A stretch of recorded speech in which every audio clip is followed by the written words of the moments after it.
कटि तट पीत दुकूल विचित्र मयूख तिरस्कृत चंद्र रुचे प्रणत सुरासुर मौलि मणिस्फुर दंसुले सन्नख चंद्र रुचे जित कनकाचल मौलि मदोर्जित निर्भर कुंजर कुंभ कुचे जय जय हे महिषासुर मर्दिनि रम्य कपर्दिनि शैल सुते। हे माता पार्वती आपकी जय हो, हे हमारे राज की पुत्री आपकी जय हो, भगवान भोलेनाथ की अर्धांगिनी आपकी जय हो।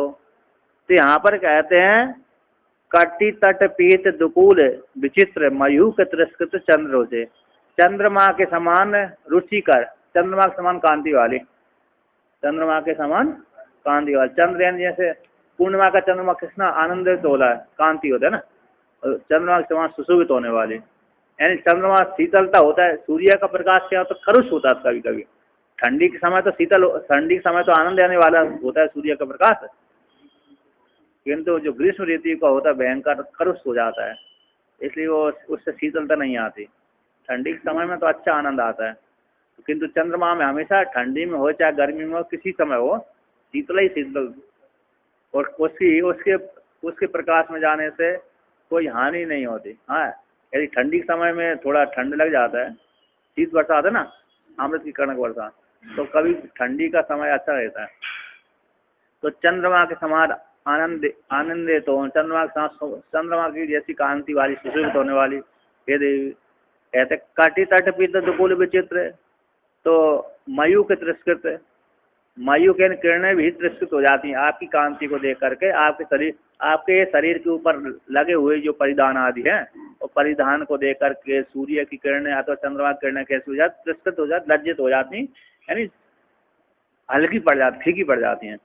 तो कटि तट पीत, आपके जो कमर आदियों में, आपके जो ऊपरी वस्त्र आदि है ना, ऊपरी वस्त्र है, साड़ी आदि है, और साड़ी आदि आपके पूरे शरीर पे कटि प्रदेश में लगी हुई है ना, कटि प्रदेश में बंधी हुई जो साड़ी है, उससे वो कैसे पीले वर्ण की है। अब वो उससे जो दुकूल विचित्र, दुकूल वस्त्र जो आपके रंग बिरंगे हैं, पीले वस्त्र वाले धारण किए हैं, उनसे जो कटि प्रदेश में पहने हुए हैं, कमर आदि में लगे हुए हैं, ऊपरी में पहने हुए हैं, उनसे जो निकला हुआ पीला वर्ण है, उन वस्त्रों से, जैसे भगवान कृष्ण का है, अरे कौन से वस्त्र धारण करते हैं, पीताम्बर धारण करते हैं, उसी प्रकार से आपके दुकूल जो हैं वस्त्र हैं, बड़े रंग बिरंगे चित्र विचित्र हैं, उसमें जो कुछ ऐसी पीली साड़ी है ना, पीली साड़ी, उस पीली साड़ी से ऐसा प्रकाश निकल रहा है ना, पीली साड़ी से ऐसा प्रकाश निकल रहा है, उस साड़ी पीली साड़ी का वस्त्र का प्रकाश से सूर्य का प्रकाश ही फीका पड़ रहा है, चंद्रमा का प्रकाश ही चमक रहा है, फीकी पड़ रही है। चंद्रमा का प्रकाश, सूर्य का प्रकाश फीका। माई की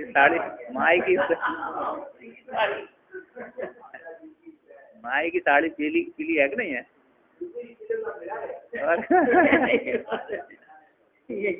मिल गई।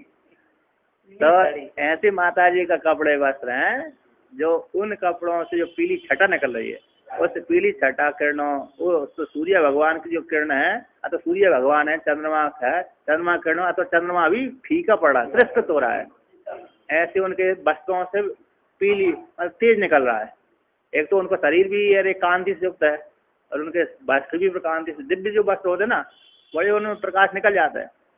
जैसे माता सीता को दिए थे, अनसुईया माता ने दिव्य वस्त्र दिए थे, अब वो गंदे ही नहीं होते थे, गंदे नहीं होते, फटते नहीं थे। दो विशेषता थी दिव्यों में, गंदे नहीं होंगे, फटेंगे नहीं, इतने वर्षों तक गंदे नहीं होंगे, इतने वर्षों तक फटेंगे नहीं, ऐसा थोड़ा नियम था, नहीं तो हमेशा हमेशा के लिए अमर तो नहीं होता। हाँ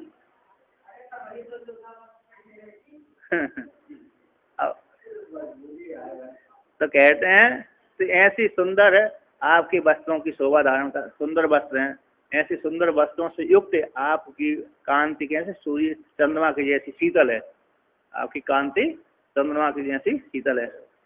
जैसे परमात्मा का जो प्रकाश होता है ना, करोड़ों करोड़ सूर्य से अधिक होता है, लेकिन उस प्रकाश में गर्मी नहीं होती।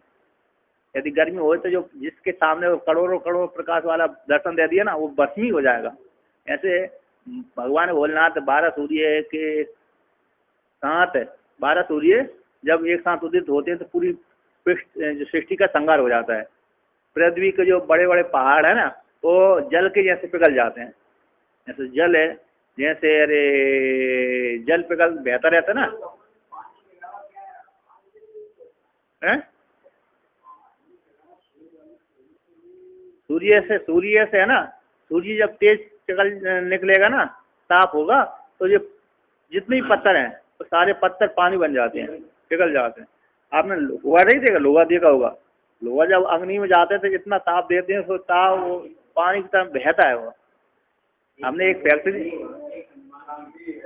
हमने हाँ, हमने आप एक फैक्ट्री में गए थे महाराष्ट्र में, तब देखा था। तो यहाँ पर कहते हैं तो ऐसे, किंतु जो भगवान का जो प्रकाश होता है ना, बड़ा सौम्य होता है। यद्यपि करोड़ों करोड़ों सूर्य के जैसा प्रकाश निकलता है, किंतु उस प्रकाश में कभी भी वो तेज नहीं हो, तेज बना नहीं होता। यदि तेज बना हो जाए तो समझ तो भस्मी हो जाएगा। वहाँ के व्यक्ति जितने भी जितने भी देवता दर्शन करने आए ना, और दर्शन करने के बहाने वो मरी भस्मी हो जाएंगे। तो चंद्रमा की जैसे शीतल होते हैं, है ना।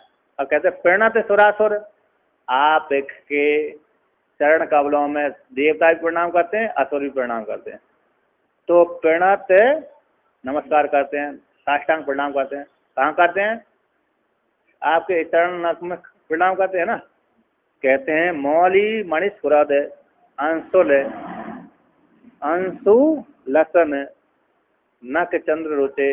आपके चरण कमलों की जहाँ जब देवता और असुर आदि मनुष्य आदि ऋषि मुनि आपके चरण कमलों में नमस्कार करते हैं, तो देवता प्राय करके सोने के मणियों के मुकुट से युक्त होकर के जाते रहते हैं।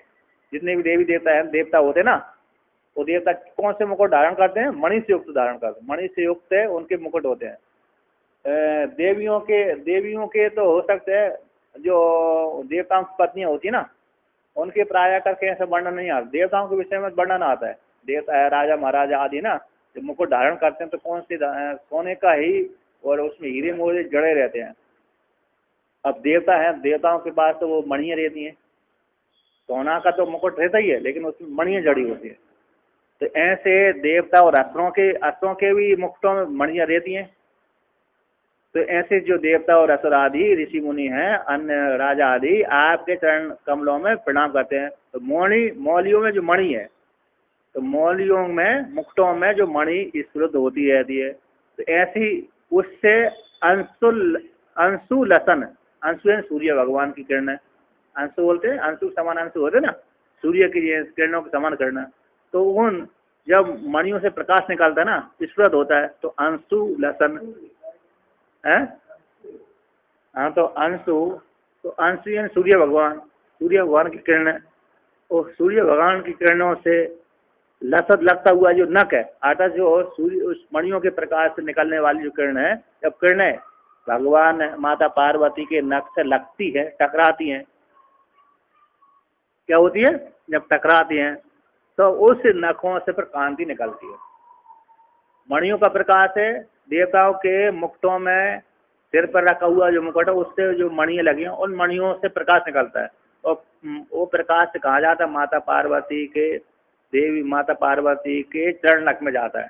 अब चरण नख में जैसे ही लगा, टच हुआ प्रकाश, तो आपके चरण नखों से प्रकाश टच होती है, आपके चरण नख भी कैसे प्रकाशित हो जाता है, आरती हो जाती है। एक तो देवताओं के द्वारा आरती हो जाती है और प्रकाशित हो जाते हैं।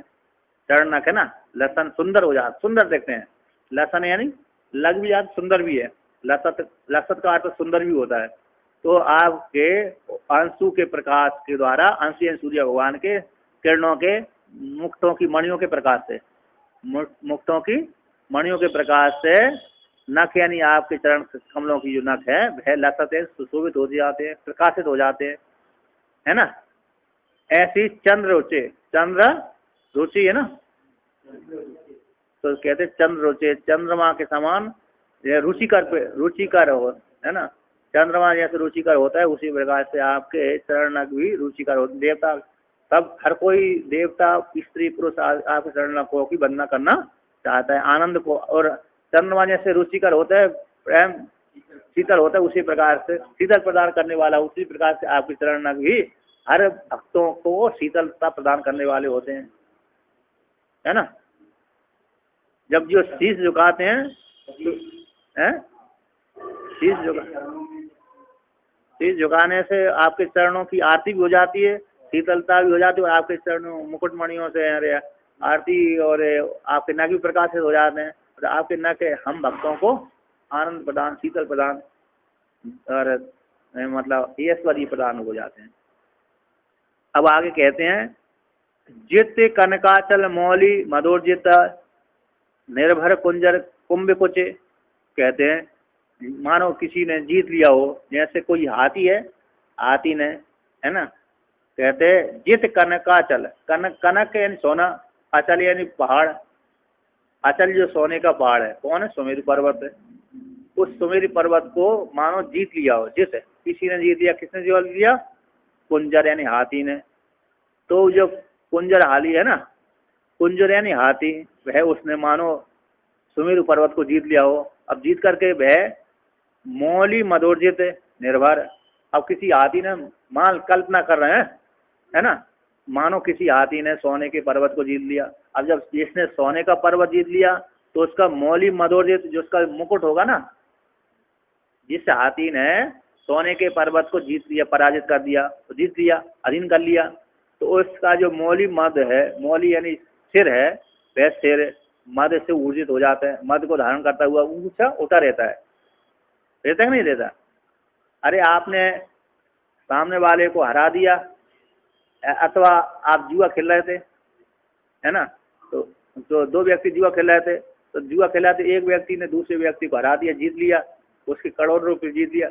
अब करोड़ रुपए जीतने से क्या हो जाएगा, उसको इतना अभिमान होगा कि उसको नीचे नहीं देखेगा नीचे वो तो देखे, वो तो ऊपर ही ऊपर देखेगा। वो कहा अपने उसके सामने भी जाएगा ना, उसके सामने ऊपर मुख करके अपनी छाती को फड़ाते हुए जाएगा, नहीं जाएगा।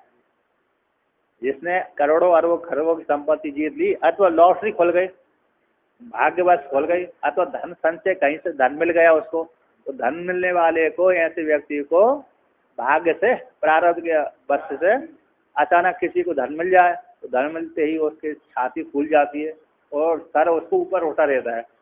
उसी प्रकार हे देवी, जिस प्रकार से जिस किस हाथी ने मानो सोने का पर्वत को जीत लिया हो, अथवा किसी राजा ने, राजा नहीं हाथी ने, है ना, कुंजर नहीं हाथी, हाथी के समान राजा ने, हाथी के समान राजा ने, अथवा यहाँ पर हाथी लिया है, तो यहाँ पर कहते हैं हाथी के समान राजा ना, तो रात ही नहीं, मानो सोने का पर्वत जीत लिया, सुमेरु पर्वत को जीत लिया हो, और जीतने से उसका जो मौली मधु, जो उसका सिर है ऊंचा उठा रहता है।